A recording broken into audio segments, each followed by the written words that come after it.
అనవసరంగా కొంతమందిని ఫేమస్ చేస్తున్నారు. బ్రతుకే బరువైన వాళ్ళను ఎవ్వరూ గుర్తించడం లేదు. ఇతను విక్రమార్కుడు సినిమాలో చైల్డ్ ఆర్టిస్ట్ అయిన రవి చైల్డ్ ఆర్టిస్ట్ గా 52కు పైగా సినిమాలు తీశారు. విక్రమార్కుడు సినిమాతో మంచి పేరు తెచ్చుకున్నాడు.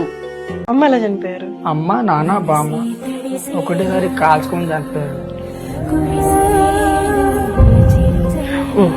కాల్చుకోనా?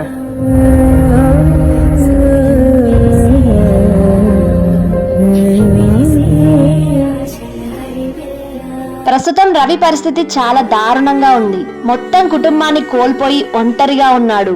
చనిపోతే కల్లారా చూసి నాకు అర్థం కాక అప్పుడు నేను స్టార్ట్ అయినా మత్తు పదానికి. వాళ్ళ దహన సంస్కారాలన్నీ నువ్వే చేసావా? నాకాడ పైసలు ఎక్కడ అప్పుడు. మరి మున్సిపాలిటీ వాళ్ళు వచ్చారా? లేదు, మా చిన్న వాళ్ళు చేసుకున్నారు.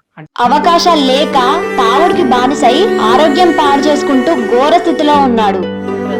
నిజం చెప్పాలంటే సపోర్ట్ లేదు. సపోర్ట్ లేక ఎలాంటి సపోర్ట్ లేదు. ఇప్పుడు హనుమాన్ సినిమా చేశాడు.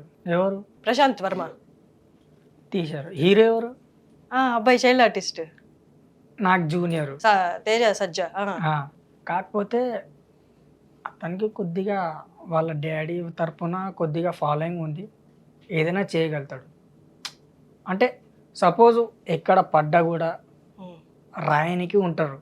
కానీ నేను పడ్డా అంటే అక్కడే పక్కనే. సో చెప్పుకోలేను, కానీ బాగుండదు.